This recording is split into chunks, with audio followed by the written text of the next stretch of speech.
or not working. Okay. Um, so what have you been up to for the past COVID? Um, just same stuff, kind of just preparing teaching materials. I've been teaching on eschatology and some stuff with Roman Catholicism, and then just like sermon type stuff. We're actually planning on moving, so we're looking at a new house and stuff like that. So that's basically been my time. So eschatology is the study of the end time, something like that? Right. Yeah. Yeah. And I hold kind of a different, it's not really a different, it's just not a very popular view called postmillennialism. So as a lot of Christians, particularly American evangelicals, kind of think like everything is ending, I'm pretty optimistic that things are actually not ending. So So what is post millennialism? Does that mean that the Jesus is going to come back and there's going to be stuff after that, or is it just that that's not going to happen for a while? right, yeah, like basically a lot of the kind of apocalyptic passages in Scripture, we believe were already fulfilled in the first century, particularly with the destruction of Jerusalem. And there was this kind of poetic, prophetic language used for the destruction of Israel in the Old Testament. Whereas a lot of evangelicals, particularly in the past century, read those passages as going to happen soon in our future. So it's kind of so that's not what I hold, and so it's kind of an uphill battle within the intramural Christian debates on those things. So what is your view on Jesus' second coming? Is that has it already happened or is it going to happen much later? Well, there's a sense in which some of the passages in the New Testament of his coming is talking about his coming in judgment on Jerusalem within the generation of his hearers. So he says it in AD 30, it happened in AD 70. But we also believe that there will be a final coming of Jesus in the resurrection of the dead and the judgment of all things. But we generally think that that's not going to happen until basically all the nations are converted to Christianity. So pretty far in our future, likely. Yeah. Well, that's a really interesting thing. Like, so would you consider that to be a falsification of Christianity if like the world stopped being Christian or if the majority became atheist and that was a common trend for thousands of years? Yeah, I think you have kind of you have throughout history apostasies, and you have Christianity falling out of favor in certain places and stuff like that, but it always seems to come back. So I don't know if to engage in that hypothetical. I don't know. I obviously I'm not going to relinquish my beliefs on it. Well, yeah, I guess. I'll check back with you in 1,000 years to see how Yeah, you feel right, about it. right. I guess to answer, I don't think that that will happen. And if it did, I suppose it would just be an incredibly long apostasy where I would assume that it's going to come back again. It would be Interesting. like a death and resurrection, I guess you could say. Yeah, I definitely think it would probably go in the other direction. I think that new religions are probably going to come up and become the popular thing, and they're all going to join and wane over time. And I think that as science takes over, essentially, we're probably going to stop believing in gods altogether. I think that once we gain like the ability to elongate our lives essentially indefinitely, we'll probably stop believing in religion altogether. Um, in the future, that's what I think is going to happen. Well, I actually agree that we'll have the ability to elongate our lives. And I think that that's directly connected to our faithfulness as Christians. Although I understand that that's a huge friction point. I mean, this kind of setting against or setting at odds with each other, science and Christianity. But I don't know if it was Francis Bacon or I don't know somebody who said that the further they study the natural world, the more that they kind of understand God or know God, knowing God's thoughts after him. So I suppose I would take that kind of approach. Yeah, that's definitely a common approach among the theistic scientists across time. That kind of Yeah. brings us into our topic today. Uh, Okay. Pastor Shannon, thanks for coming on. I appreciate you taking the time to have a conversation with me. Would you mind telling us a little bit about yourself before we get started? Yeah, I'm a pastor of a small church in northern Colorado, kind of in the Reformed tradition, but also we believe in the continuation of the gifts, and we also affirm a kind of high sacramentology. Um, uh, that's basically what I do. Before I got into ministry, I was an officer in the Marine Corps, and I did a deployment to Afghanistan, worked with Border Patrol, and yeah, so that's basically kind of a small introduction. Nice. I am an atheist, by which I mean I believe there is no reason to believe in a God. I've kind of made a career out of this on YouTube. So could you tell me what reasons you believe there are for belief in a God, and like to tell you my thoughts on those and hear your thoughts on my position? Okay. I believe in what's called the Donald Trump argument for the existence of God. Uh, I know it, you know it, we all know it. I'm just kidding, but kind of not. I guess to give a sincere answer, I believe in God because it's a gift. Because God regenerated me. He gave me Christian parents, raised me in the nurture and admonition of the Lord. And in John, it says, "This is the gift of God that you believe in Him." So I believe belief in God not only entails a belief in his existence, but a trust in who he is. And I don't think that that is possible to reason to. I believe it's a supernatural work by which our hearts are changed and we assent and trust in who he is. So I would give that kind of, I guess, answer. I guess you could call it kind of a monergistic answer to why I believe in God, and that would be the fundamental reason. That would be my sincere response. But I would also say that I think that the arguments for God, I think there's good reason to believe in God if you enter into the philosophical realm, the theological realm, all of the classic proofs, and then even kind of different schools of thought. You have kind of presuppositional apologetics, classical apologetics. I find those arguments check out, and I'm happy to affirm them, even though I haven't really kind of inhabited that realm for maybe like a decade or so. But I used to really be into apologetics and philosophy, and I've really kind of, as far as my personal convictions, what I really appreciate would be more of a kind of Calvinistic presuppositional approach. I know that you're pretty well read and a smart guy. You've probably have heard kind of like the transcendental argument and things like that. I would hold to those as, I guess, kind of intellectual proofs or arguments. cool. So my epistemology starts with I think therefore I am. The first thing I know more than anything is that I exist. And then from that we can tell that there's certain things that are imaginary and certain things that are independent of our imagination. So like I can imagine a unicorn, but I don't see it in front of me. And so when I hear this belief that you have this sensation, this sensus divinitatis from God, Yeah, that right. is a sensation. How do you differentiate that from being like the unicorn, which is only something that exists in our imagination, versus something like the TV, which exists in reality, independent of our imagination? I suppose I guess the uh, it makes reality intelligible in a way that I would say belief in unicorns would be far more marginalized, where the belief in a creator, yeah, would make experience and reality intelligible, similar to how we trust our senses. So you're taking this epistemological approach, so you trust that your thinking, which is some kind of a sense. I mean, we could back it up to even like an Aristotelian kind of thing, Oh yeah, I'm where we happy to believe, grant thinking is like a kind of a sense experience. Absolutely. okay, so you kind of take that as a self-evident thing, as a reliability, and then from that you create it. It makes your experience or your reality intelligible. I don't really see too much of a difference with doing the same thing as a creator God, especially when you have all of these other evidences, which would I would just take the standard Christian approach of the scriptures, the prophecies fulfilled, creation, all of that stuff.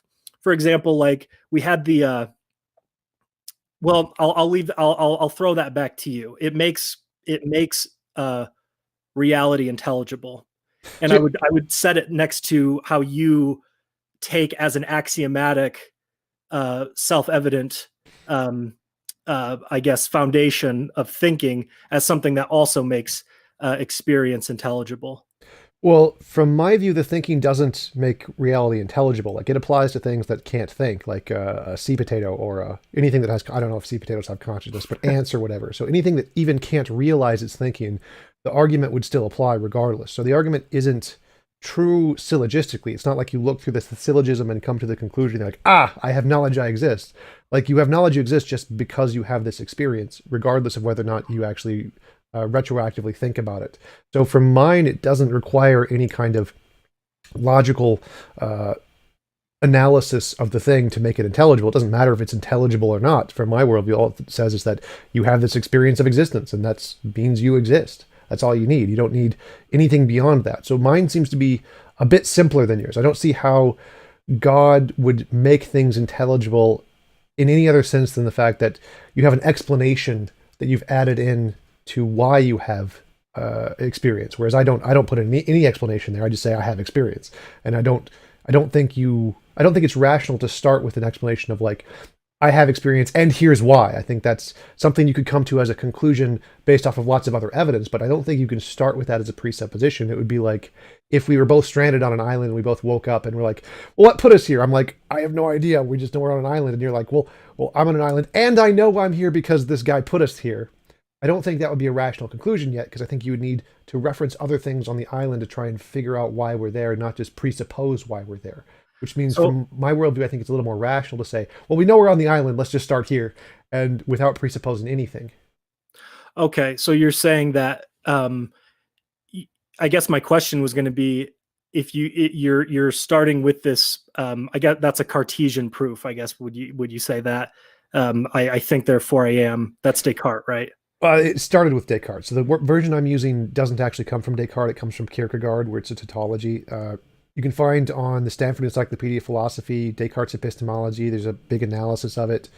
There's the inferential and non-inferential kinds. Inferential kinds are the kinds that say, we come to this knowledge because of the argument. We look at the argument and say, I think to think you need to exist, therefore I exist. And then you, from the conclusion of the argument, that's where you gain the knowledge.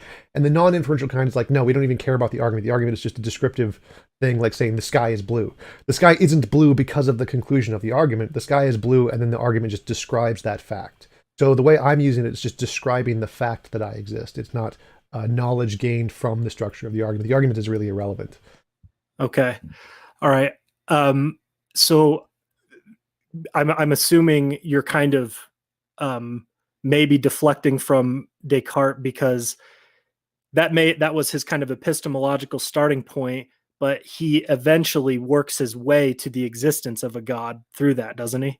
He Yeah, uses so Cartesian dualism, his argument is that the only way to know anything is that if a god gave us knowledge, like the sensus divinitatis, because we can't be certain about anything. Therefore, in order to believe facts about the real world, we need some justification, and that justification is, well, a god, an all-knowing being, told us so, which is known as the Cartesian circle, which has been dubbed that in philosophy for quite some time. So it's not really considered a good argument, but that's how he gets there. But yes, that's separate from my version. I'm not going that far. I don't make any conclusions about our ontology from the I think therefore I am, like, which is my island analogy, saying that, well, we exist on an island, here's why. That's a stretch. As Bertrand Russell showed, you can't go from I think therefore I am to I am a soul.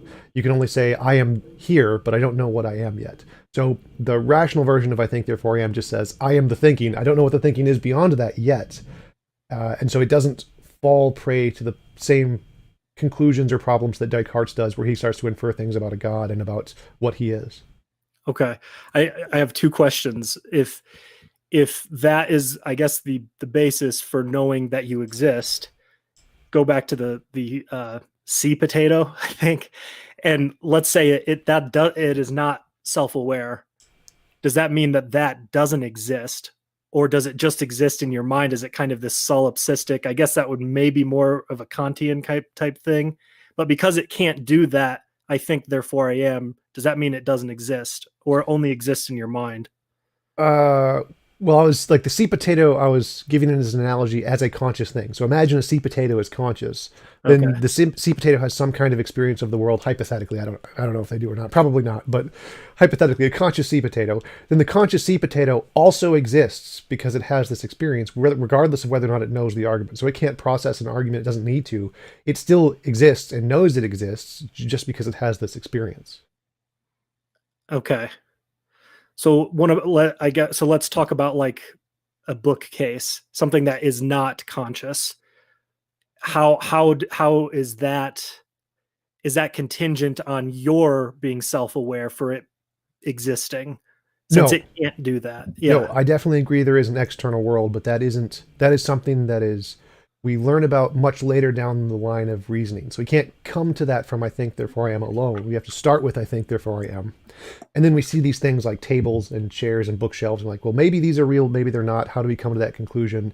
But that's later. So first we start with I think therefore I am, and then Yeah. we say there's some difference between my imagination and my experience, and we have to come up with a methodology to differentiate those two, and then we take the tables and say, well, which one is this? We apply the methodology to the table, and then we can come to the conclusion that it's either one of the imaginary things or one of the non-imaginary things. But that's much later down the argument. So I get here's another question. As far as like the history of philosophy goes, this is really more of a, I guess, a modern kind of approach where it's you're reasoning from epistemology to ontology, whereas kind of the ancient philosophical approach was reversed, where it's dealing with kind of ontological, metaphysical realities. All of everything that exists is made of fire or water or something, and then it gets to more epistemological claims. Why choose one over the other? Well, that goes back to Descartes. When Descartes said, "I think, therefore I am," and he tried to conclude based on Cartesian dualism that the I must be a soul because it's independent of the body. And Bertrand Russell showed, well, no, we can't conclude that yet. We can't say that just because you're thinking that you can then infer what that thinking is made of. So maybe your thinking is like a dualism where you have a soul and there's a body and they're two separate things, or maybe it's like an idealism where there's just mind consciousness stuff everywhere, or maybe it's like a materialism where it's just material stuff. And we have no way to differentiate those two just based off of the I think therefore I am. So, but we know I think therefore I am is the most rational grounds of knowledge that could possibly be, because if you have experience of existence, that's about as strong as a belief can get. So because of that that is the strongest starting point we have, and that starting point can't tell us anything about ontology other than that you exist and not about what you're made of. Then it's more rational to begin with the epistemological side of I exist rather than the ontological side of I'm made of X. Okay. So something that happened recently, and this would, I guess, get into the design argument, but this is kind of a concrete example. We had those mysterious monoliths kind of appearing in deserts all over the place, and the reasonable assumption that people make is somebody put it there, somebody designed it. And what is the difference, I guess, in principle between that and, say, the intricacies of a DNA strand or something that also suggests design in some kind of way? Well, one, we have a mechanistic process which we can watch it occur on its own naturally. So if we saw like there was a mineral field next to the monolith and the mineral field is producing these monoliths all the time of different shapes and sizes, and we see, well, there's this one monolith that's of a different shape or size. So it's reasonable to conclude, oh, well, it's made by that process right over there that we can see it making monoliths.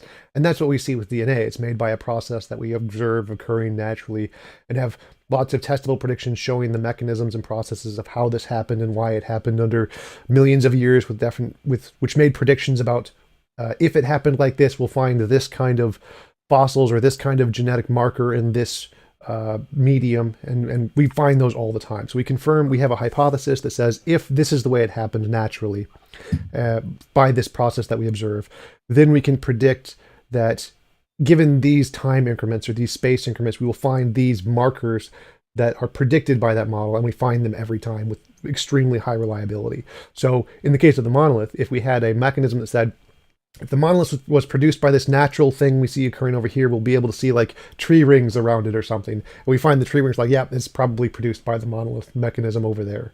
Whereas because we don't have that, it's more likely to be a intelligently designed process, because there is no natural process that we know of to produce those things, where we do have one for DNA. Okay. All right.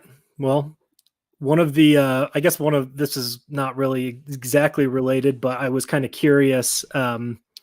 You saw my debate on the Gospel Truth channel, and it was on divorce and remarriage, and I was just kind of, that's not really kind of your MO on your channel, so I was just kind of curious what you were doing surfing that arena. Oh, well, I don't watch any atheist YouTubers ever. I don't. I watch all Christian channels. So capturing Christianity, the Gospel Truth, all the different debate channels with those guys, because it's a very good place to find speakers to invite on my show. It's great for finding them. But yeah, I do focus on morality a lot, actually. So that is technically one of my fields.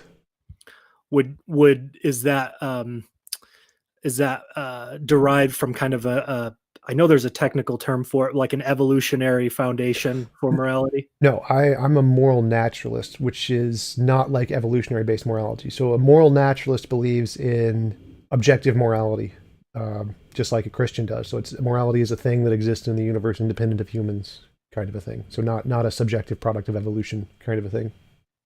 Okay, so what's the standard for those objective morals?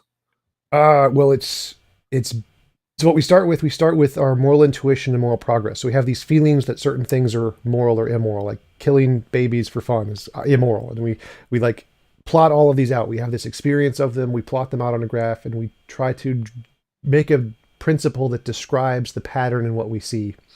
And then based on that principle, we say, well, what is it in reality that this principle corresponds to? And then my hypothesis is that this principle is a higher order emergent property, kind of like fitness is for animals, where like it's not the same as fitness. So morality and fitness aren't the same thing, but fitness is a higher order emergent property, and morality is a different higher order emergent property, which means that like fitness exists, it's a real thing independent of our minds, it's a measure of how an organism can survive in different environments based on its physical composition and the relation between those two things.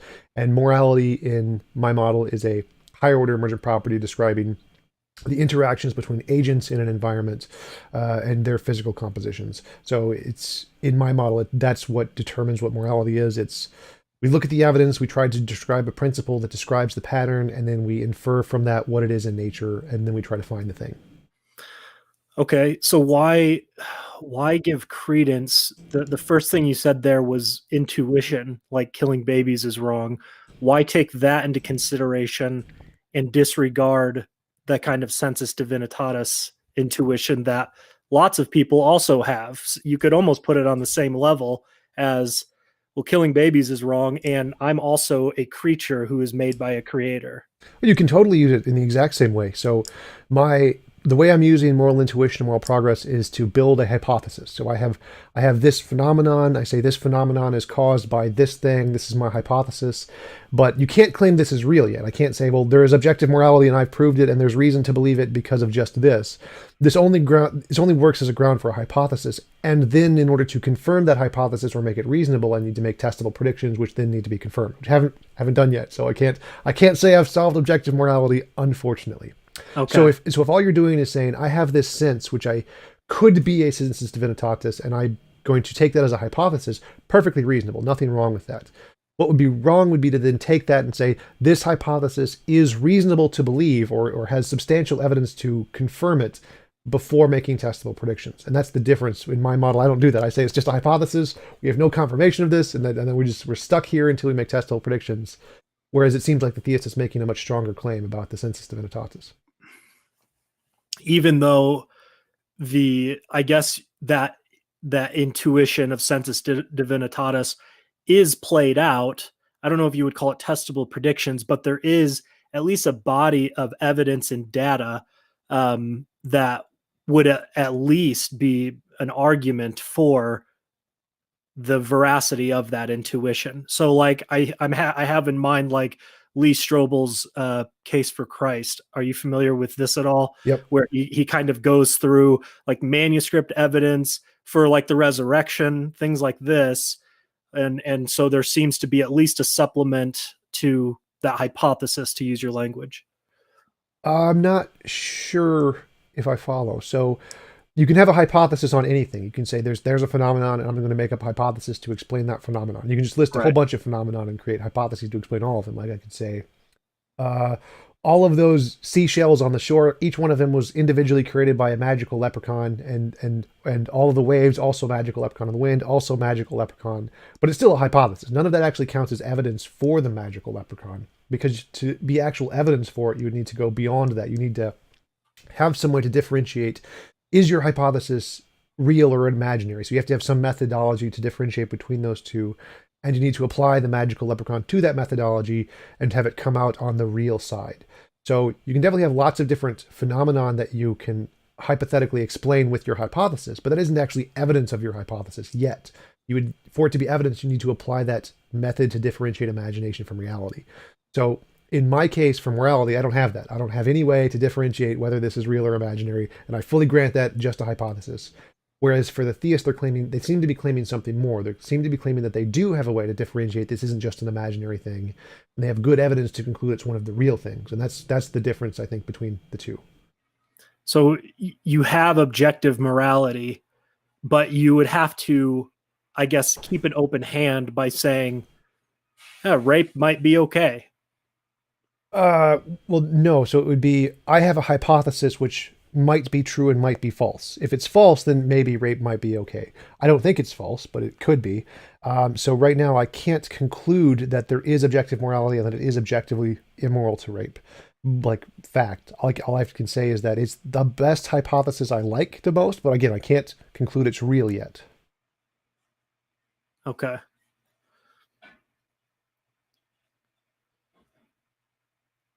Do you think that would be different from the theist uses of sensus divinitatis? They claim it's like real, right? Whereas I claim it's just a hypothesis. Yeah. Yeah. I would certainly agree that we are claiming something a whole lot more for sure. And yeah, I guess it's not just a hypothesis, but it would be the objective morality, objective truth. All of it would be objectively true. And then I guess the body of evidence would also support those claims. But then I guess this comes down to the presuppositional arguments of like, we're all looking at the same evidence. We're all looking at nature. We're all looking at manuscript traditions. We're all looking at prophecies in scripture, and we just interpret them according to our presuppositions. And I think each side is inflexible in how they're going to interpret those things. And I would say the Christian worldview accounts for that in the sense that you have people in the Gospels who see Jesus performing these miracles. They see him resurrect. They see all of these things. They're presented with this extraordinary evidence, if the accounts are to be believed, which we do believe them, and they still reject it. So there is the existence of this data is just interpreted differently based on the presuppositions. Well, could you go into that a little bit more? Because my worldview doesn't have any presuppositions as far as I can tell. So mine is simply, I think, therefore I am, and there's some difference between my imagination and my experience, and we need to differentiate between those two. Are any of those things you would disagree with or reject? I would say everybody has presuppositions. I mean, I don't think it's possible to not have them. I mean, I guess going back to you believe that your sense experience is reliable, or I guess maybe you don't. But yeah, that's not a part of any of my, because to lay out my argument is simply that I think, therefore I am. There's a difference between my imagination and my experience. Those are the only two premises of my worldview. So it doesn't say that my experience is reliable. They could be completely unreliable, and that would be fine with my worldview. There's still a difference there. So like if I'm imagining a unicorn and I see a TV, but they're both imaginary objects, well, there's still a difference between the unicorn and the TV. And so mine would still be true. It doesn't have to be reliable for there to be a difference. And how, so even just, you said this is your your starting point is I think, therefore I am. Well, I mean, why is that your starting point? I would say that's your presupposition. Like it's an arbitrary starting point. That I exist.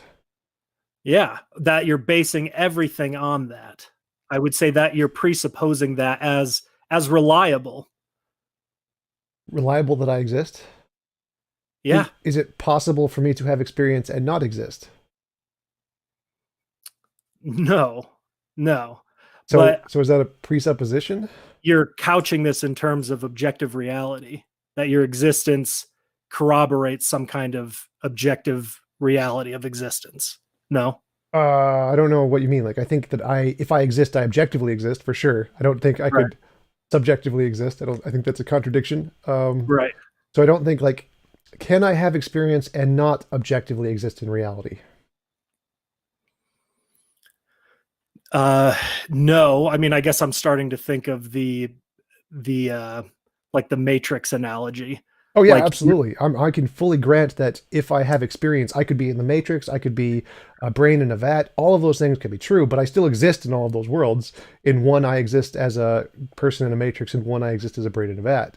So my argument doesn't say what I am. I could be any of those things, but in all of those worlds, I still exist. So there isn't a presupposition of my worldview because all I'm saying is I exist. I'm not saying I exist as X. okay. Yeah. Yeah, I don't know. I'd have to think about it. I'd have to think about it further. Yeah, fair enough. Yeah, if you can find any presuppositions in my worldview, please let me know because I have not. I specifically tried to design it so I don't have to have any presuppositions. But yeah, so that one I think would be the difference in our worldviews. You said that yours, the difference is that we interpret the same data differently, whereas I don't think we are exactly. I think that the way I'm interpreting the data is without any presuppositions, because you're right that if we both just have presuppositions, I presuppose it's yellow, you presuppose it's red, then there's no way to differentiate who's right and who's wrong. But since mine doesn't start with the presupposition, mine just starts with I exist. There's some difference between my imagination and my experience, and you need some method to differentiate between the two. And we apply everything to this method. Then it seems like I'm not subject to the same argument that, well, my worldview could be wrong just because I'm presupposing in the wrong direction, because I'm not presupposing in the wrong direction. Whereas those other worldviews that are presupposing, that you're right, they could just be presupposing in the wrong direction. There's no way to show the difference. But for mine, doesn't seem to have that criticism doesn't seem to apply to my worldview, which I think makes it seeming more rational from my perspective. Would you see a problem with that? Yeah, I guess I don't. I mean, even the fact that your parameters are uh, I exist, therefore I am, which precludes the existence of a god. Well, It, not it exactly. So it doesn't preclude anything. Like there could still be a God there. I just don't know about him simply from my existence. So I wouldn't say there is no God from that at all. It doesn't tell us whether there is a God or there isn't a God or there's multiple gods or just nature is divine or whatever. It doesn't tell us anything about that. It doesn't preclude it or assume there is or isn't in any way. okay. Yeah, I'm trying. I'm genuinely trying to enter into your framework, and yeah, I don't think I could. I don't think I could agree that it's neutral.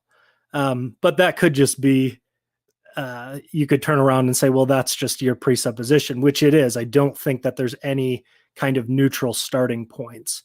Well, how Uh, so? Could you explain to me how that's not neutral? Like if I said I exist, yeah, now, or like my example, we're on an island. Like we just woke up on an island. I'm saying we're on an island. We don't know why.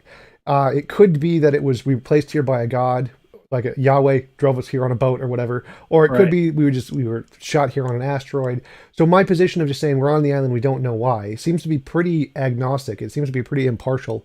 Why would that be a non-impartial starting point? So, so you're, when we first started out, didn't you say that the epistemological starting point was reason to say there's no reason for God? Uh, no, not exactly. So my conclusion is that based off of my starting point of I think therefore I am, which doesn't say anything about a God, doesn't tell us whether there is or isn't a God at all. It says nothing about the topic.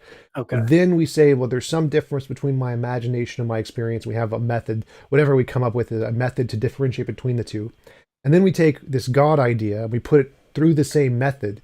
For me, it seems like it comes out on the imaginary side, and that's why I conclude there's no God. It doesn't, I don't presuppose God either way. That's a conclusion based off of the fact that when we have this method that does seem to work to differentiate imagination from reality, God seems to land on the imaginary side when we apply it to the method.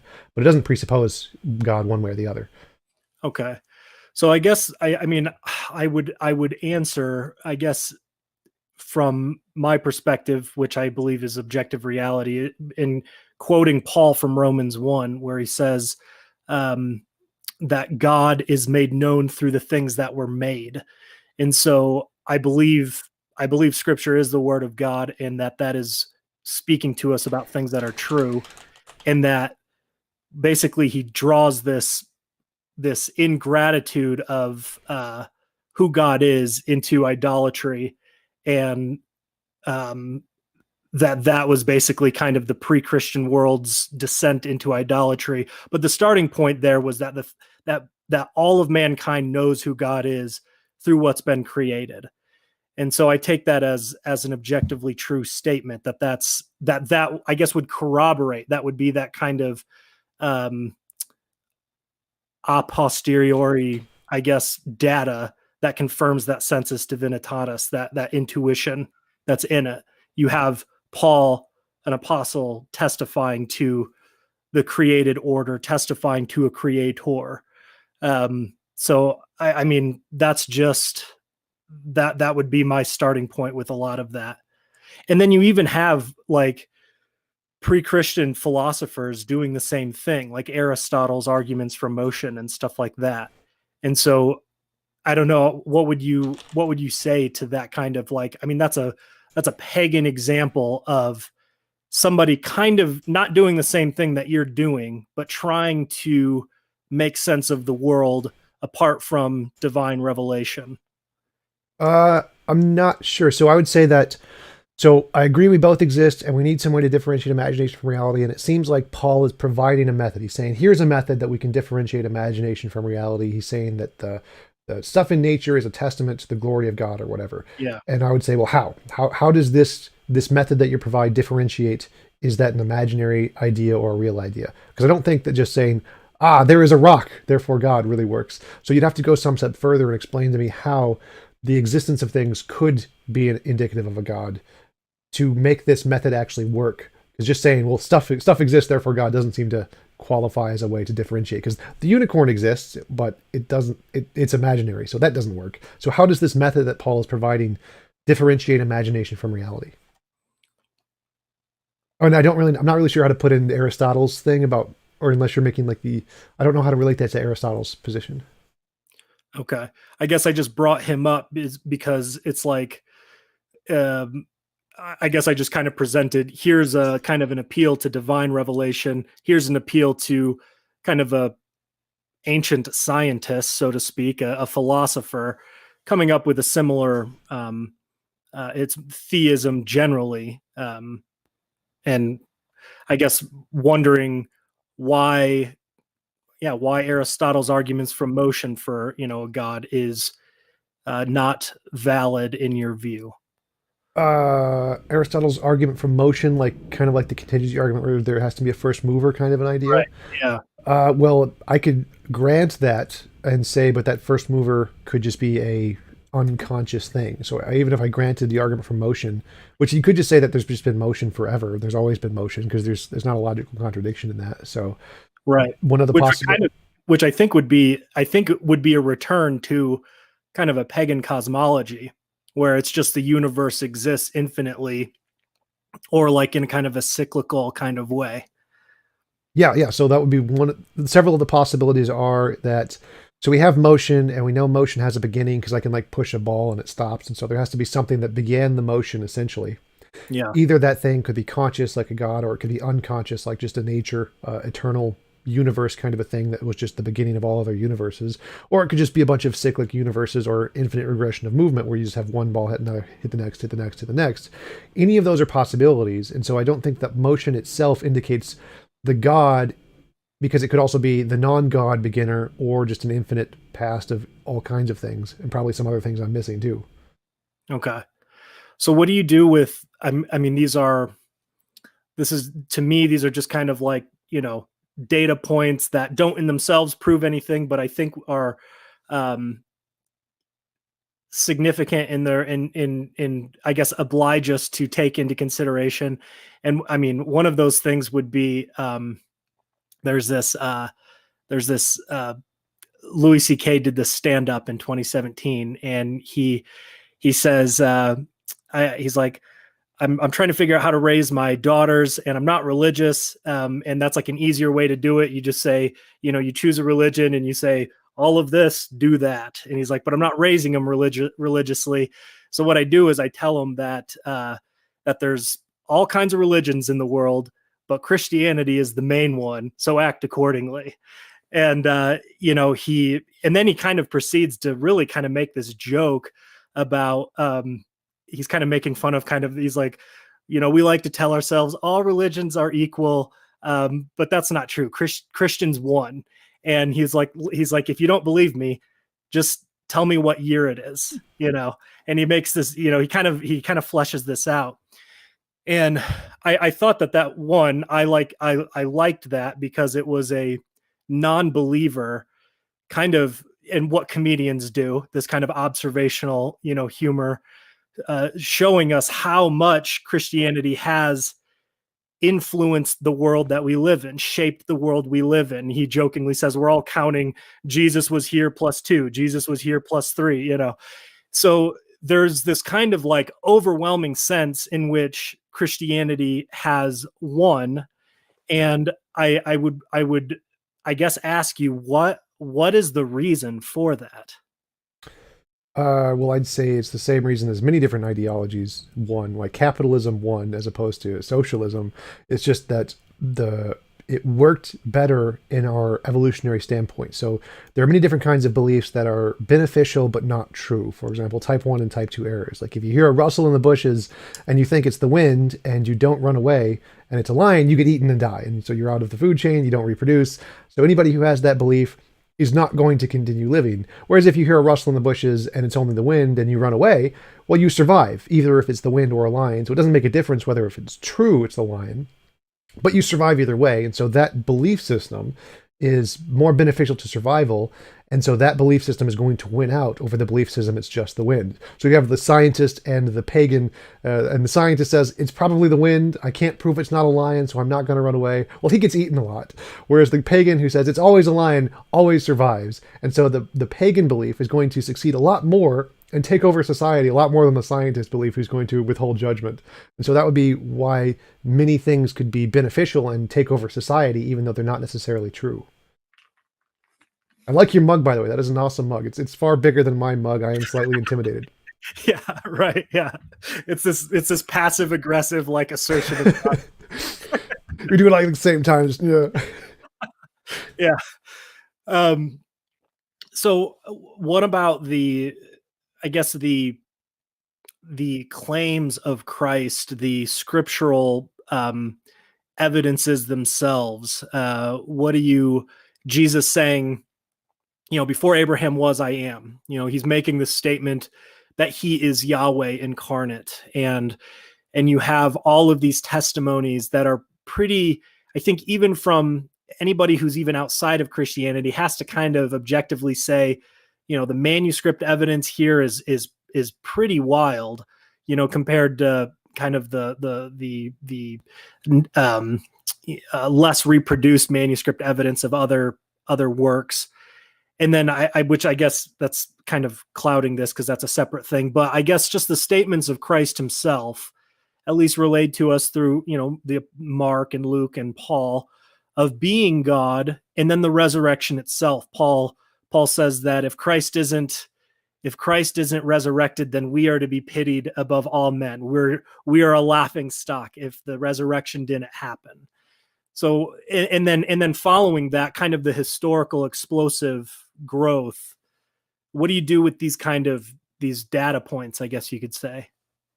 Yeah. So if Jesus really did rise from the dead, that would be a great prediction if he predicted it beforehand. So he's like, I'm going to die, and in 3 days I'm going to rise again because I'm God. And if that happens, that's great evidence. Happy to grant if that happened, that's evidence he's God. I can't deny it. That's a future testable prediction. But I don't think we have a good reason to believe it actually occurred. So all the manuscript evidence we have means that Jesus probably existed with a high level of probability. He definitely existed. But there's very low probability that he actually rose from the dead. So the difference between those two claims is that historically we can see all kinds of manuscripts where people add stuff in after the fact, that there's no real history doesn't take claims of miracles, magic, mythical creatures, the paranormal, supernatural, and UFOs seriously, because testimony is not sufficient to justify belief those exist any more than it is today. So like if I told you I saw a dog, that would be reasonable to believe, because there's lots of implicit empirical evidence in what dogs are. We know what they're made of, we know their genetic composition, we know what they're allergic to, we know how to train them, we can go see dogs anytime we want. But if I told you I saw a unicorn, that would not be reasonable for you to believe. You shouldn't be like, oh my God, you saw a unicorn, tell me where. Like, clearly not. Because it doesn't have that empirical basis. We have no evidence that unicorns exist independent of our imagination. Therefore, testimony of unicorns is not sufficient to justify belief they actually exist independent of our imagination. So the method of just trusting testimony is not sufficient to differentiate imagination from reality in the case of even today modern testimony of things existing like UFOs or miracles or magic or homeopathy working. And so it equally or even greater does not work 2,000 years ago when someone says they saw someone raised from the dead. So even though there is the testimony that did occur, that isn't evidence it's true. That's just evidence that someone had an opinion of this, some event they probably couldn't explain, and they labeled it as this X, Y, or Z, or a bereavement delusion, which we know are extremely common among humanity. Like 15% of people see dead loved ones after they've passed. So we have all of these things in today's society where we know those, what they experience, could easily be explained by natural phenomenon. So it's more reasonable to explain those as being natural phenomenon. And even without that, we would conclude that the testimony itself is not sufficient to justify the miracle happened. In the same way, the testimony of the Iliad, the Odyssey, or any of the Romulus and Remus forming Rome from other ancient historians as being historical events, which we wouldn't trust that for the exact same reason. Testimony isn't evidence of things that don't have an empirical basis. So miracles, magic, mythical creatures, paranormal, supernatural, UFOs, those are going to be rejected in history and in the court cases because there's no precedent. To quote Michael Licona, most biblical scholars and historians hold to it that the study of miracle claims lies outside of the bounds of a historian acting within their professional capacity, blah, blah, blah, blah. Okay.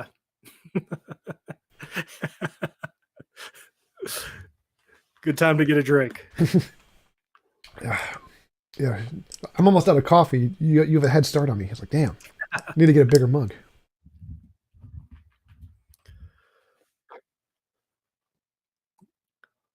Well, I guess I'm not. I don't have any questions immediately coming to mind, except, I, I mean, I talk with students before all the coronavirus stuff happened, but I'd often do like open air preaching on campuses and stuff, and you don't have to go into any of this, but I'm always curious as to like, what is your background with the church, if you have any, or what's kind of shaped your relationship with the Christian realm, with God. Sure, yeah. So I was brought up Christian. I went to a Catholic grade school, Catholic high school. I was very religious. I prayed every day, morning and night, but mostly because I had severe depression. I've had it my entire life. And I would pray to God for help with that every day. And after many, many years of no praying or no help, I lost the ability to believe that there was an all good, all powerful being who was up there, actually cared about me and was able to help, but didn't help.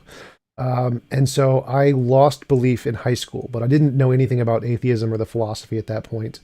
Many years later, I started studying philosophy and started watching the debates, William Lane Craig, Christopher Hitchens, all those kind of guys, and got into the philosophy and started learning the arguments then. But yeah, that my belief in Christianity and my belief in the rationality of the arguments are usually completely separate. Like I stopped believing on purely emotional reasons that had nothing to do with rationality whatsoever.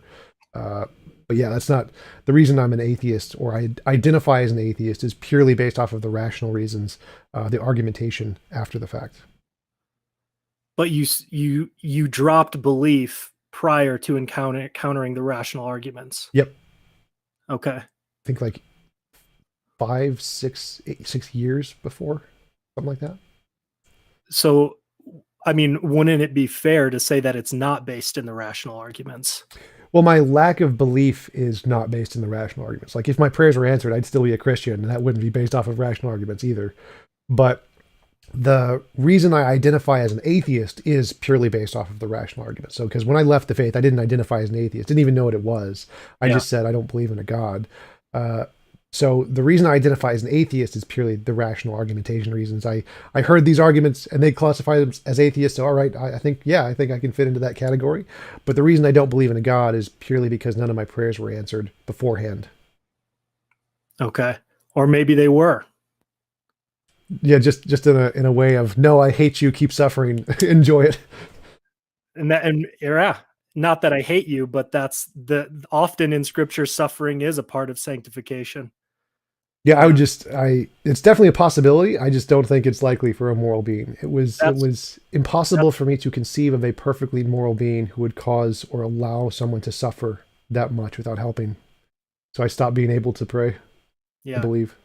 That's something that Ananias, God speaks through Ananias to Paul when he calls Paul. He says, "I will show you how much you must suffer for my sake." So that's kind of I think Jordan Peterson makes this point about if I were making up a religion, it wouldn't be Christianity, because there's all this suffering and there's hell and punishment, and so. But I don't diminish the seriousness of all that. So I appreciate you sharing that. Yeah, for sure. I mean, I think that if there was an all good, all powerful being, it would have created the best of all possible worlds, which would be a world where it is physically impossible to force anyone to do anything they don't consent to. And if that world doesn't exist, then whoever created the world as it is must necessarily be immoral. By your standards. Well, yeah, because I believe in objective morality. So if my model of objective morality is correct, then a God creating a world where there is rape and lots of people dying and being harmed unnecessarily, and it is pretty easy to create a world without that, and he didn't do it, then he would be immoral. God is an immoral monster kind of type thing. Yep. Right. Which is the creature telling the creator how he's supposed to be. Well, I would say that it's more that if our factual understanding of morality is correct, killing people for fun is wrong. If we got that one right, and God killed people for unnecessarily, then that definition of a God must be wrong. So if he can't be the creator, or he can't be objectively immoral, if our understanding of morality is correct, that killing people is wrong. And we think it is. We think killing people for fun is probably wrong. Right. Therefore, the God can't meet that criteria and still be perfectly moral. Even so, basically, God would have had to have taken away our ability to freely choose good, evil, any of these things. We would basically be precluded from making these choices on our own. Nope, we can still do all of that. So like free will doesn't include my ability to fly. Like I can't choose to just jump up and fly whenever I want, but that isn't an infringement on my free will. I agree. So the free will is simply just my intentionality or desire to do something regardless of whether or not I can physically do it. So the only thing that would be required to achieve this universe I'm describing is you add one extra law of physics, like the flying thing, where it's like it's physically impossible to force a different human being to do something they don't consent to. So it would just be essentially an addition, just like the fact that I can't fly. I also can't drop a nuclear bomb on people. That would just be it's just a physical limitation. Or give everyone a personal force field or something. There's lots of different ways to accomplish that don't infringe on free will. We can still have equally as much free will as we have now with no difference whatsoever, without the unnecessary forcing of other people to do things they don't consent to. Pretty easily. It's not too hard to accomplish that. Yeah. Yeah, I guess in some ways it's like if you read the covenantal character of God, to use theological language, like Deuteronomy 28, if anybody wants to read that stuff, there is this aspect by which God brings blessings and curses dependent on our obedience or disobedience. And so that would entail some kind of ability to obey and disobey. And so I guess as a Christian, it's just we accept that God permitted these things, permitted us to be free, have free agency to such an extent that those things can or cannot happen. And we would say we don't have the ability. We aren't the judges of what God can and cannot do. We simply accept, who he is, and that is the ultimate standard of goodness. So it's not a problem with God, but it would be a problem with us and understanding what is good and what is not.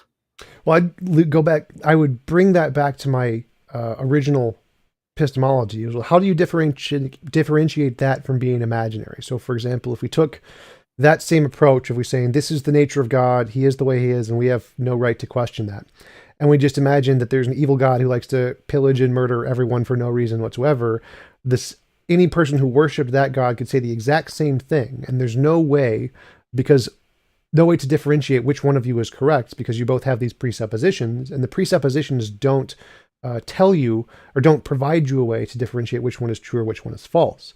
So it seems like that same justification goes back to our original conversation about, well, if you have these presuppositions and they're just going in the wrong direction, that doesn't offer us a way to show if those are real or imaginary. And so it seems more rational to start with a impartial position like mine of just saying, I think, therefore I am, I don't know which one is true, and let's pass these through the method to see which one's real, which one's imaginary.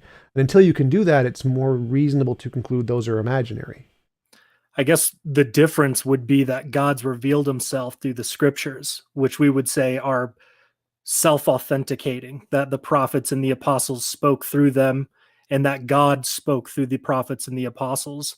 And so we take that as being the difference between somebody who is simply saying, well, I imagine a God who is just, XYZ, and it's different from the God as revealed through thousands of years through the prophets and apostles recorded in scripture, which provide this cohesive whole of who God is, his nature and his character. And so you think that the fact that there are lots of scriptures and lots of other people who attest to this qualify as a way to show it's not imaginary? Because to me, I don't think it does. Like, there's lots of religions all over the world with lots of millions of adherents. And like I said, with the type 1 and type 2 errors, there's lots of beneficial ideas that people adopt that aren't true. But that methodology of saying, well, lots of people adopted this over time doesn't seem to be a good way to show that this is a real thing rather than an imaginary thing. Well, I'm not saying that it's because a lot of people adopted it. I'm saying that the scriptures are self-authenticating, that they testify to who we are. There's a mechanism in the regenerate by which Jesus says, the sheep hear my voice. When we read that, we say, oh, this is my creator. This is the one who made me.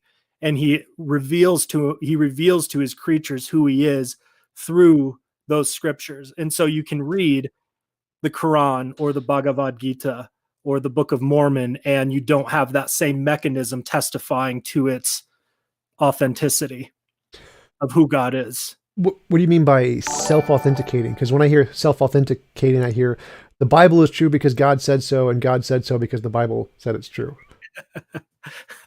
Yeah.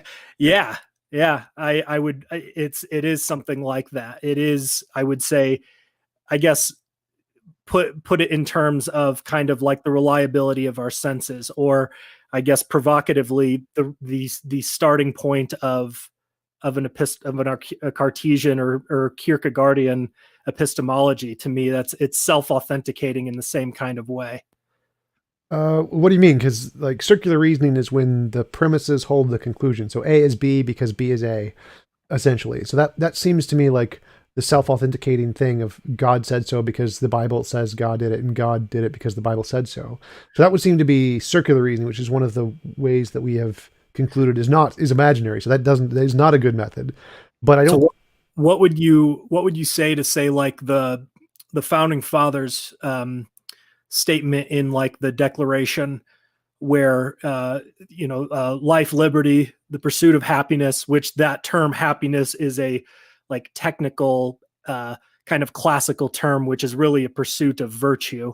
But we hold these things to be self-evident. How would you describe what they're talking about there? I'm not sure what you mean. Like, we have feelings of wanting to be happy. I don't know. Like, I don't think they don't mean self-evident as in the case that they exist objectively independent of our minds, because happiness is a thing that definitely exists in our minds for some sense. So I don't know, I don't understand the analogy you're making between the founding fathers and the self-evident thing. But go, because you said you thought that the self-fulfilling self something of the Bible and God is like the same kind of thing for the I think therefore I am, the Cartesian justification. But I don't see the relation, because in mine it's not self-justifying. I have an experience. The experience isn't justifying itself, it just is itself. So it's not like there's a second thing here that I'm saying exists. It's just I have the experience, and it's period. There's no second premise. So I don't see how those are the same. So because if you say the Bible is self-authenticating because it says it's self-authenticating, well, my experience isn't self-authenticating because it says it's self-authenticating. It is itself, and that's it. So if you're saying that the Bible itself was God, that would make perfect sense. You're saying the Bible itself is God, sure. But I don't see it as the case, because even if the Bible was God, then you couldn't know it's existing. That still wouldn't be as strong a starting point as I think therefore I am, because you could be in the Matrix, so the Bible could just be ones and zeros. Whereas my existence can't be false. It can't be wrong for me to exist. So I don't see the similarity between our two starting points. Yours seems to fall into the circular reasoning category, whereas mine doesn't seem to have that same issue. Would you disagree with that? Yeah, I guess I would say that they're comparable. I guess I would grant that there's probably qualitative differences. I guess I guess just articulating it on a simple level would be, say, that sensus divinitatis, that intuition of I'm a creature, there's a creator, there's a God, is testified to in the scriptures, that God speaks to and verifies that in those who have been given a new heart, those who have been regenerated, those who have been called or elect. They hear that, they read that, and they say, oh, this is that sense of the divine speaking to me and saying, and he manifested himself in the incarnation in Christ. And so I would say those things are working together, um, testifying to each other Uh, in in concert with all kinds of other things, like the natural world speaking to who God is. And it's not just necessarily, well, there's a rock, so there must be a God. Although that's kind of that's a good point in some ways, but I guess maybe like yeah, I'd have to think about that further. But what comes to mind would be like the fine tuning of the universe, or at least particularly our galaxy and things like that, which I'm not really, I'm not a scientist or anything, but I mean, I've heard kinds of things where it's like if the earth was tilted just a little bit further, we'd all be burnt up. And so those kinds of things, I think, just kind of like, I think you could, even from a non-Christian standpoint, you got to stand back and be like, wow, this is pretty incredible. Even, let's say, if you back it up and just say, isn't the universe amazing? You're still kind of like being like, you're in awe. And it's just, there's a difference between that regenerate thankfulness to the creator and then just kind of like I guess a standing in awe, this kind of like, to use the transcendental kind of romantic language, awe in front of the universe. I think all of these things are kind of working in concert with each other. So it's not one thing in itself, but I'm really just kind of articulating kind of a basic Christian position, from the scriptures. yeah, for sure. But if we compare our two starting points, your starting point is you have this intuition of the sensus divinitatis, which is supported by scriptures. Mine is I exist. So yours seems to be presupposing that your intuition is correct, which may or may not be, because we have lots of intuitions that are false, lots of intuitions that are purely imaginary, like the hearing the rustle in the bushes that's thinking it's a lion. Like, Well, I would say, and I would be interested in hearing your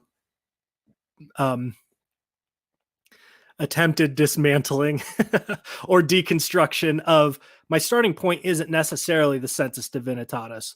I grant that is a legitimate, I guess, testament to the Christian position, But like what I said at the beginning, my starting point is that my belief is a gift from God. That would really be something I would really hang my hat on. Is that Uh, different from the sensus divinitatis? yeah, I think it would be, because in Paul, he does say that everybody knows who God is through what's been created, and then in other parts of Scripture, they know who He is, but then they suppress the truth in unrighteousness. And the difference between the believer and the non-believer is that God grants a new heart of gratitude, belief, trust, faith, all of that. So the difference is that both believer and non-believer start out with the sensus divinitatis. One descends into suppressing that truth and unrighteousness. One is regenerated by God as a gift, a pure gift, not because of anything we've done, but it's pure grace. So that would be like the sensus divinitatis plus this following of it or something like that. Regeneration. Regeneration. Yeah. So yours is, we have this intuition of the sensus divinitatis and a regeneration of it, which is supported by scriptures, and that's your starting point. Yeah, the regeneration of my own heart and mind. Yeah. Yep. So does that include the sensus divinitatis? So the way I interpret it is saying we all start with this intuition of the sensus divinitatis, and the believers are then like growing in that, so that they have a more accentuated feeling of the sensus divinitatis. Yeah, I guess to use kind of Thomistic language, it would be like grace perfects nature. So we naturally have this sense of the divine, and grace perfects that. Right. So then I would say, well, how do we say that intuition and grace are real things rather than imaginary things? Because it seems like you're assuming that we have this sensus divinitatis, and you're assuming that God has given you this grace of it. And I don't see those seem to be presuppositions, whereas my worldview is just I exist. I don't seem to have those same presuppositions, which might be wrong. So I don't see those as equivalent, because it seems like mine's more reliable, because maybe the intuition is like the intuition that there's a lion in the bushes, or the intuition like there's a monster under the bed, that it's an intuition that is a false one that was produced for beneficial reasons in evolution. Same with the grace thing, whereas mine doesn't seem to have that problem, because I'm not using any intuitions here. I just exist. It's not an intuition. So I think that mine seems to be more grounded and reliable, because it doesn't include those intuitions, which might be wrong. Yeah, I mean, it's like the claim that you exist isn't falsifiable. It's like everybody agrees you exist.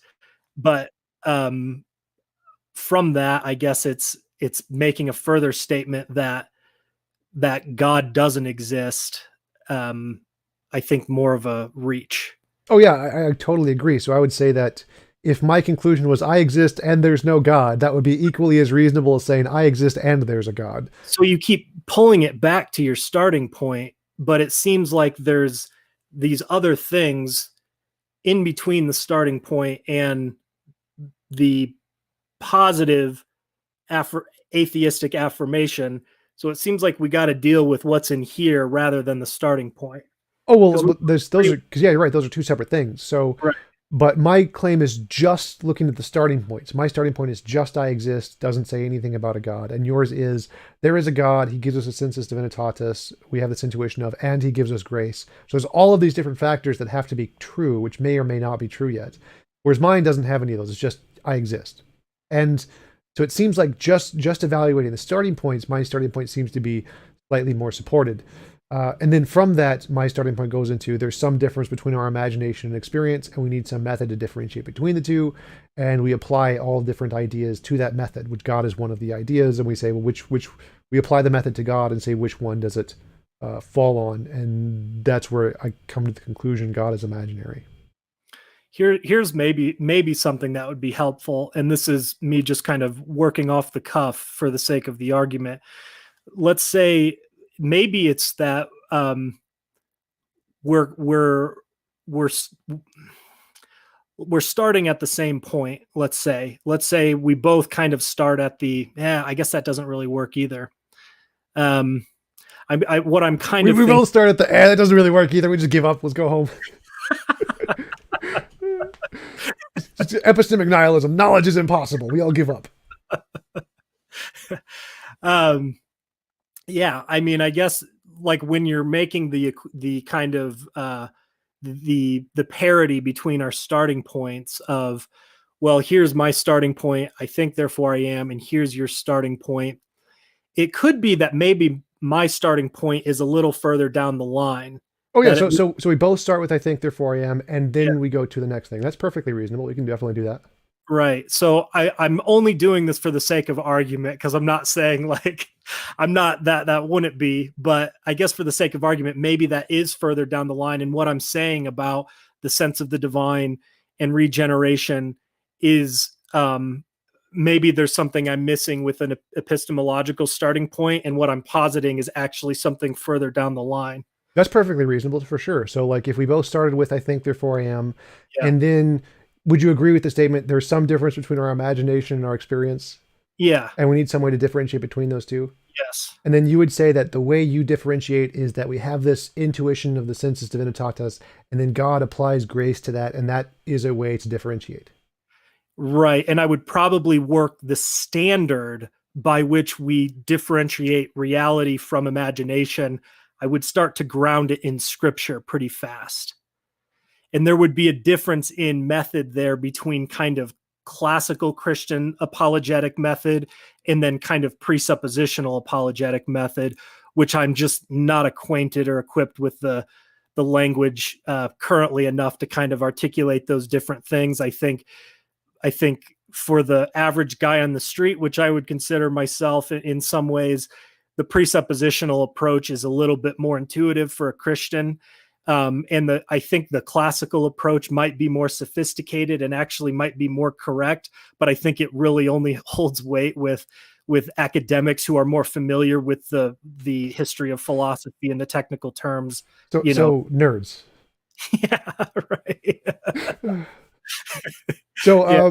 yeah, so to go into that, how do you think that the scripture or the sensus divinitatis intuitions can work as a reliable method to differentiate imagination from reality, as opposed to say science, or a method I would choose?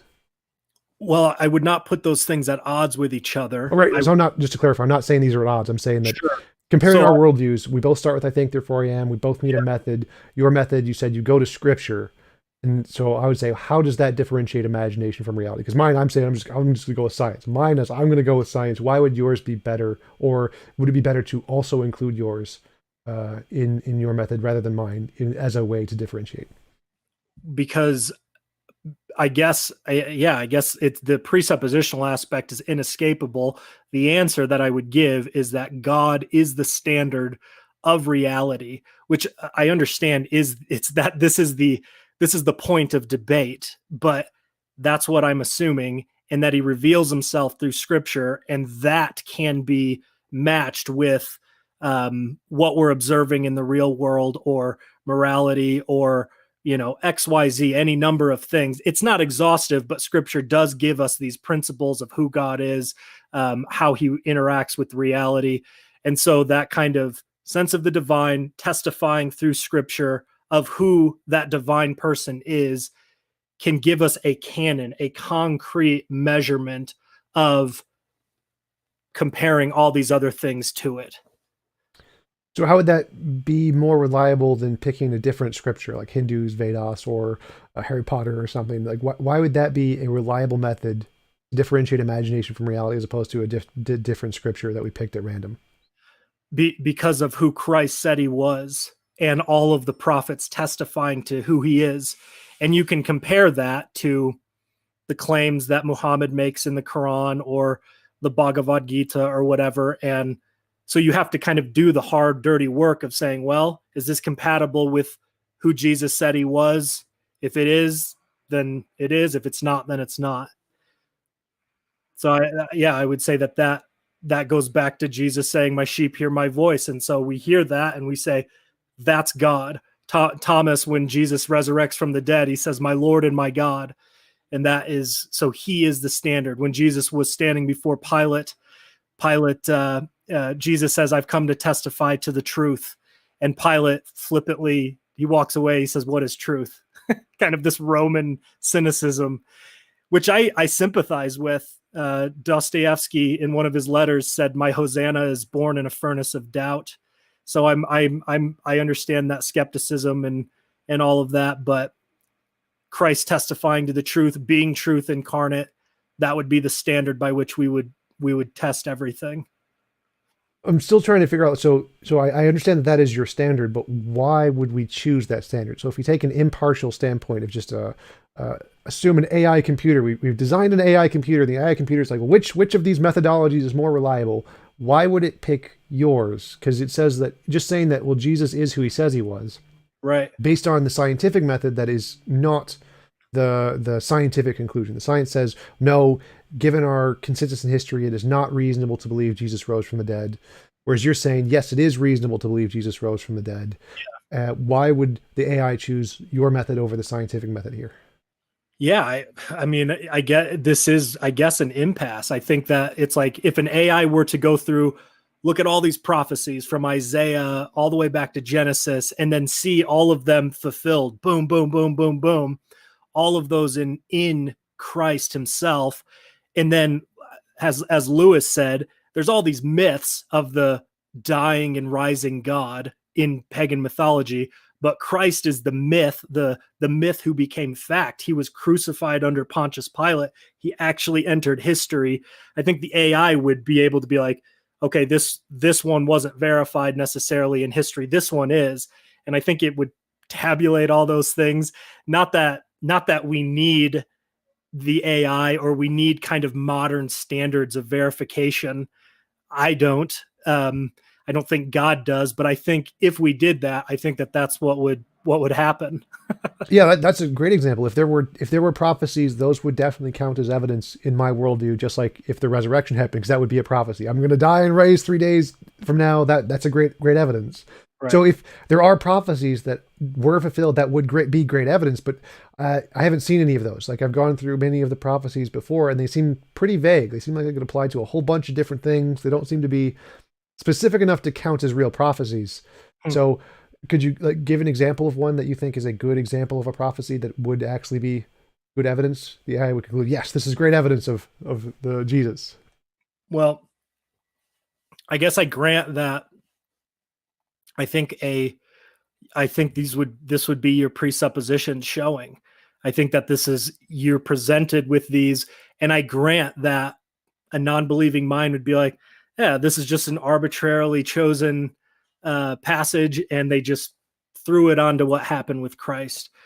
So I grant that, that can just be the impasse. But yeah, I mean, there's tons of things, but yeah, like Isaiah 7:14, he's going to be born of a virgin. And he was, where he would come from, Galilee. He would be a descendant of David. There's all kinds of things, all going back to Genesis. And then so you have these particular ones like coming from Galilee, Bethlehem, other things. And so even the way that he moved around all matched up with these kinds of prophecies. But then you have kind of just the larger story arc of the Old Testament, and you see these, and this has kind of seen a popular resurgence in a kind of psychologized Jungian form with Peterson and typologies and things like that, archetypes, which they acknowledge there's all these biblical basis for throughout Western, the Western canon or Western imagination, you could say. If you start looking at those, I don't know, it's kind of like being familiar with a song. You see these kind of Christological types all through scripture, and then it's like, boom, there it happens.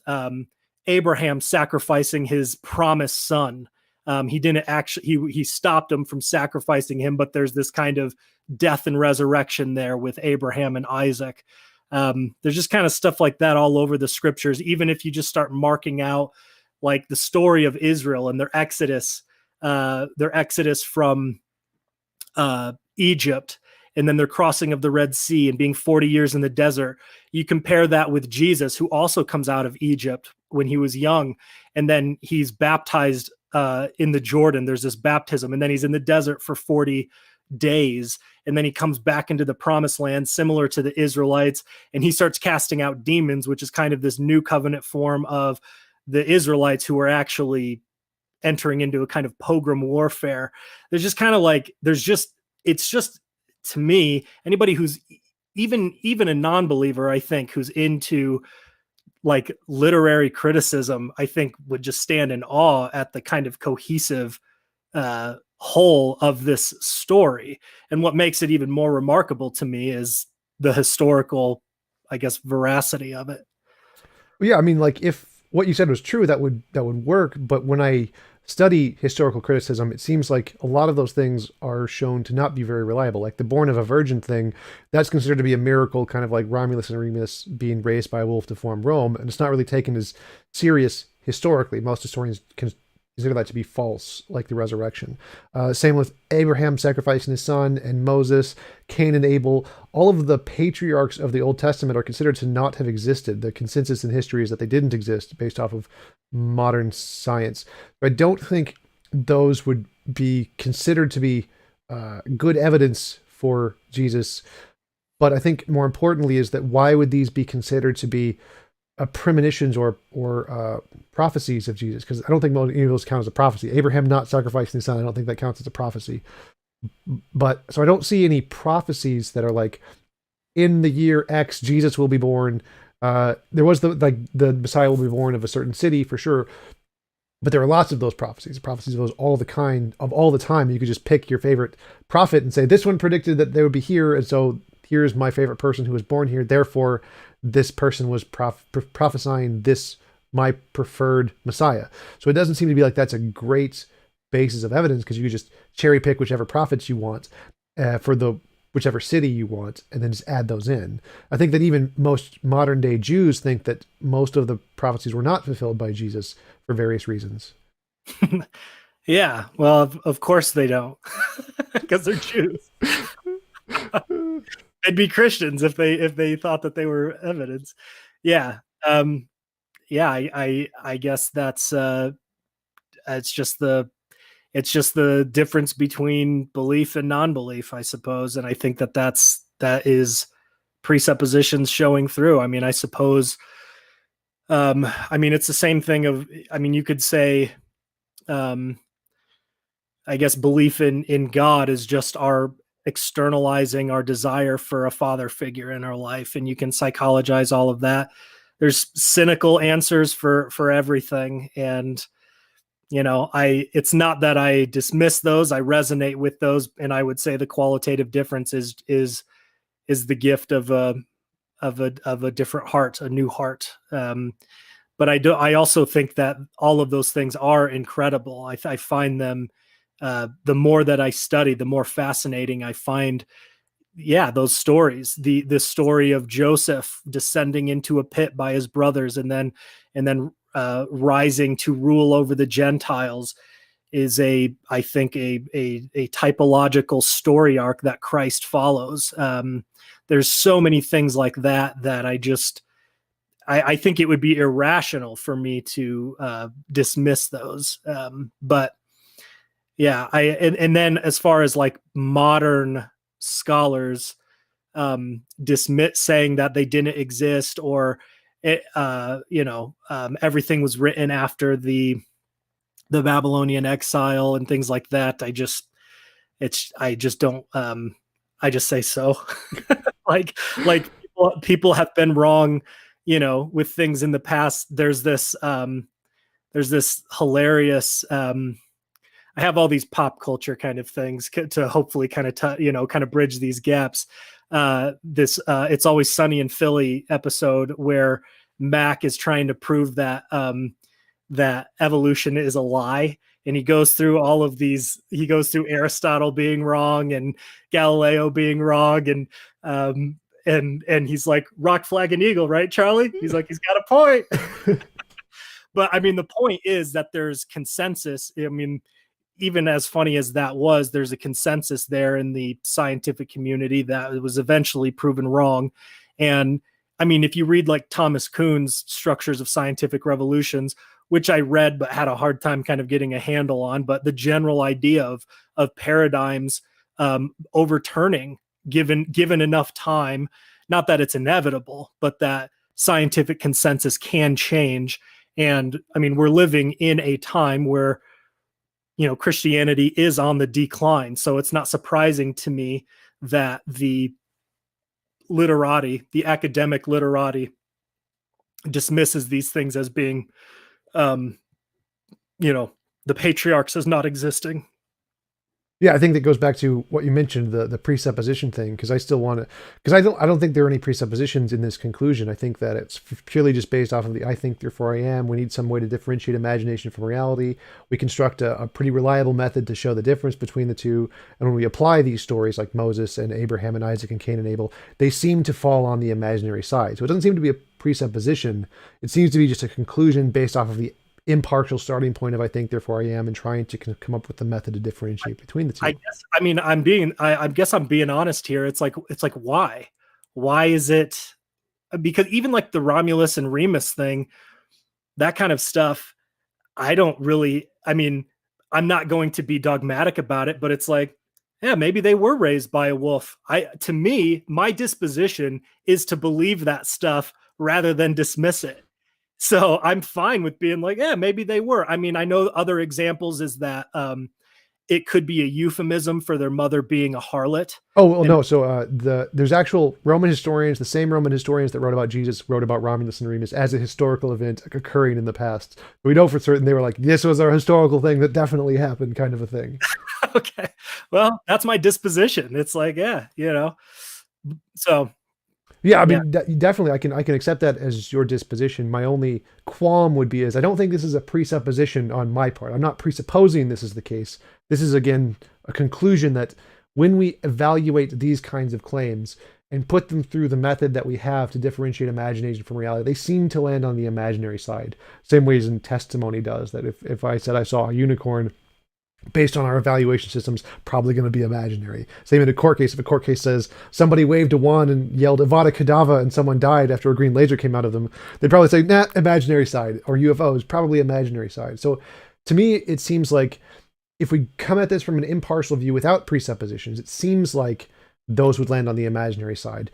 And so I don't think there are any presuppositions on my side, which is definitely something I'd like, if you take the time to think about and you can see any, definitely let me know, because that would be something I want to try to incorporate or evaluate in my worldview. But it seems that because my worldview doesn't have those same presuppositions, and it does seem to be purely impartial, that conclusion seems to be more reasonable from my perspective.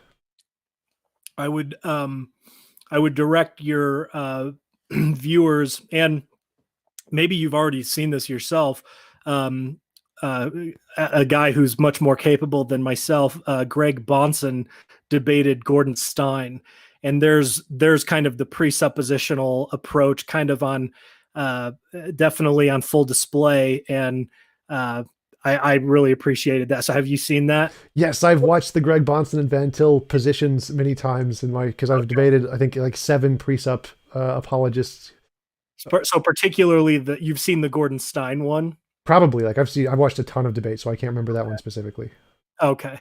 That one's kind of fun. I mean, the nature of debates, somebody on the wrong side can still, I guess, win just because they're more witty or, they're able. And I think Bonson I think he's on the right side, but Stein is clearly in over his head, and he kind of walks into a few traps there. And it's pretty humorous to watch. But he makes this comparison between the laws of logic and kind of the transcendental argument for the existence of God, and how, at least in that debate, Stein is assuming that the laws of logic are this reliable, I guess, starting point for the intelligibility of reality. And Bonson is saying, well, what's the difference between your assumption of that and then a God? And so, I don't know what how would you respond to that? Mine doesn't use logic. So at the beginning of my argument, I told you there are the two different versions of the cogito. One is that inferential version where you're using the structure of the syllogism to come to the knowledge. So I think to think requires existence, therefore I exist. That presupposes logic. So the arguments, like anytime, if I said that tree exists, that sentence presupposes English. But the tree doesn't presuppose English. The tree exists without English. Who cares? The tree doesn't care about English. So my Uh-huh. argument, I think, therefore I am, presupposes logic because you need logic to form an argument. Yeah. But my existence doesn't require the argument. The argument is just describing my existence, just like the sentence "I'm describing the tree" describes the tree. So Uh-huh. if my existence was predicated on the structure of the argument and the logic, then yes, I would have to presuppose logic for my existence. But because the argument is just describing my existence and I exist independent of the argument, I don't need to presuppose logic for my existence.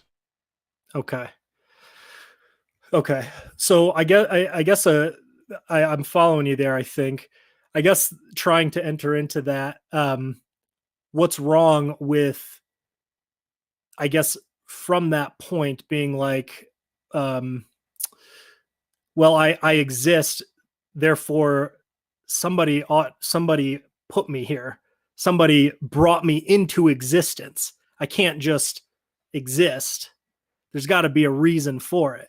Or maybe what you're saying there is that's bringing logic in and you're keeping that out. Exactly. So that additional thing you're adding in there is saying, so I exist and then therefore I must have a creator would be now you're bringing in logic, now you're bringing in causation, now you're bringing in induction, you're bringing in Mhm. tons and tons of things in addition to that, which mine doesn't do. So it's kind of like if we both wake up on an island, I say, all right, we don't know why we're here. And you're saying, well, I know that we're here because of X. Yeah. Yours seems to be more complicated and entail more stuff there than mine. Mine seems to be slightly more grounded, just taking the impartial approach. Hmm. Yeah. Yeah. I guess, yeah. Thinking about that more, yeah, it's like Aristotle was right when he said we are rational creatures. So that's kind of this inescapable aspect of it. What do we do with this thing that is in our head of reason? Well, we got to use it. And as a Christian, I believe that we've been given rational minds to make sense of the world and I would say actually we're not we're not rational creatures fundamentally, although we are. I would say we are homo autorons. We are worshiping men. So actually, we have this desire to worship, and that manifests in all kinds of ways. But in the Christian construct, the worship is rightly ordered reason, to use kind of like or I guess an Augustinian framework would be rightly ordered love.